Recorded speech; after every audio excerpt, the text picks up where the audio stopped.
Okay, and here's a question that someone sent in just now.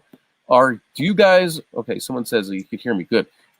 Are you machmir that only Jewish men be involved in the production of Tekhelet? I guess he's asking. I remember at the matzah factory that I used to go to back in America, there were quite a few women working on hand shmer matzahs mitzvah, but by the last year they had a new chumrah, only Jewish men, and I understand the chumrah also.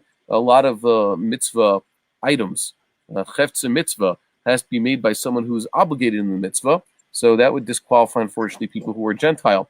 Do you have such a hakpada? You could have stopped that question right in the middle. Yeah.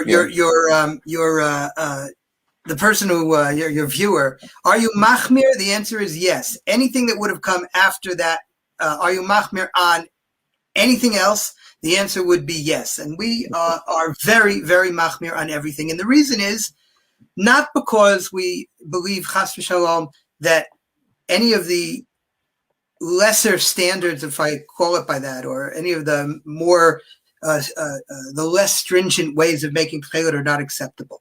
That's personal. And anybody, can go to their rabbis and make those decisions. But we feel that we have to set the highest possible standard for Tekhelet, because if you're not going to get it from us, where are you going to get it from? So we want to be across the board the most machmir. And let me tell you, I can't even begin to tell you. Ceramic scissors. We only use ceramic scissors. We don't use metal. We don't use metal. That's a real chumrah. Rabbi Avraham Rubin gives a hechsher on our processing of Tekhelet, and every single person in our organization had to go, anybody who touches the dye, anybody who does the tying, anybody who does anything had to go sit with Rabbi Rubin himself. Reuven from Rehovot, if anybody knows, that's just about the top of the line in terms of hechsherim that you could get here in Israel. And we had to sit, each and every one, including myself, had to sit with him and talk to him.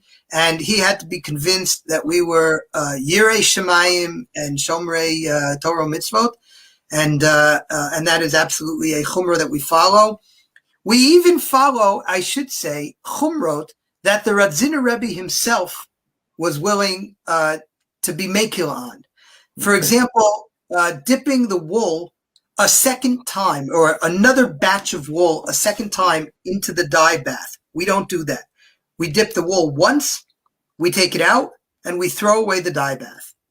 And if we have wool which is a little bit speckled or it didn't come out well, we will create an entire new dye bath with entirely new dye, and then dip it in a second time to get it to the right color.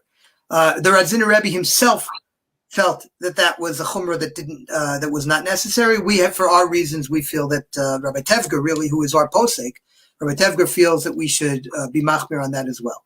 So in any possible way, lishma, anything that we can do, we try to be machmir on. So you just brought up two new questions. Let's say you have your dye bath. I assume it's a certain volume of dye that you produce. I don't know how much that would be. And you say you put in a certain amount of wool into that to dye the wool, and then you remove that wool, and then you do not use that same bath for any more wool. Is that the maximum amount of wool that you could potentially put into that particular bath? No.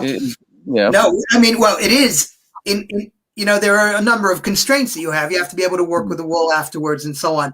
We try to do our best to maximize the absorption of the dye, but you're never going to get it completely. So if you were to take wool and dip it a second time, you would get beautifully colored wool.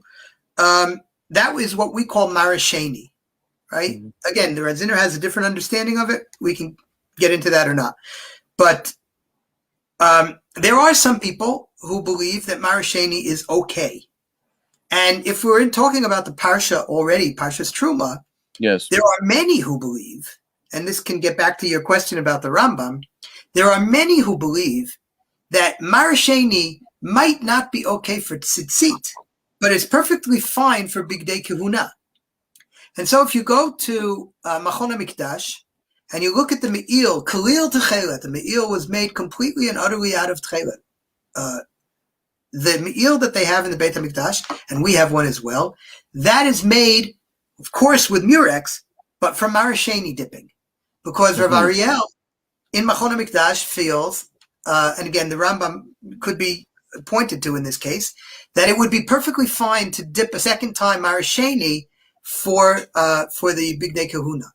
So one way or another, when Mashiach comes and the Kohen Gadol takes a look at that beged, he will either say, I'm sorry, this is Marasheni, I need a different me'il, but I would rather have that happen than for us to have wasted, I don't know how many hundreds of thousands of snails and the Kohen Gadol, to get a first dipping. And the Kohen Gadol said, what do I need this for? If you would have done Marasheni, it would have been perfectly fine for me. So, so we may have erred on that part, but so far we don't have anybody who is upset about it.